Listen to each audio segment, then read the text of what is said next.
Ito mga kalulu, ang biyaya ng Panginoon.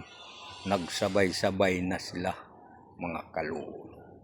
Ayan siya oh. 2 buwig mga kalulu na ng Panginoon sa atin. Binibigay sabay-sabay mga kalulu.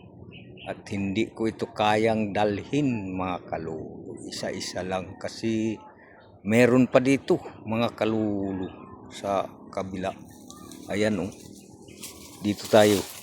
Ito ang unahin ko mga kalulu at ay ito ang may hinog na oh. Ayan. Mga kalulu, may hinog na siya oh. Kinain na ng ibon mga kalulu. Inunahan na ako. Ayan. Kaya malaking biyaya talaga itong saging ko mga kalulu. 2 puno lang ito. Pero ito karami ang binibigay sa akin lagi. Mga kalulu tuwing bisita ko dito.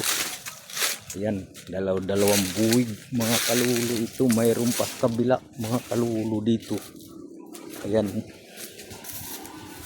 Ayan. Ayan siya.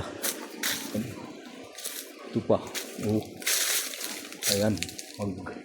Sunod-sunod na siya mga kalulu ito. Ayan. Yun siya mga kalulu. Ito 2 puno ko lang tinanim mga kalulu. Grabe kong magsidling mga kalulu. Ayan oh. Karami mga kalulu.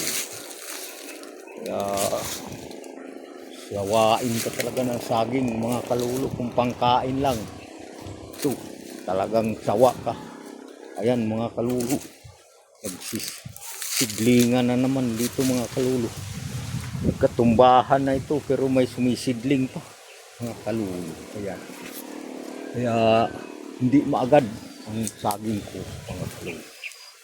At hanggang dito na lang mga kalulu at pipitasin na natin. At ay para dalhin na natin sa bahay mga kalulu. Sana ay mag-like at mag-share at mag-comment kung anong aking gagawin dito sa aking saging mga kalulu. Kaya thank you sa mga nanonood. Maraming salamat.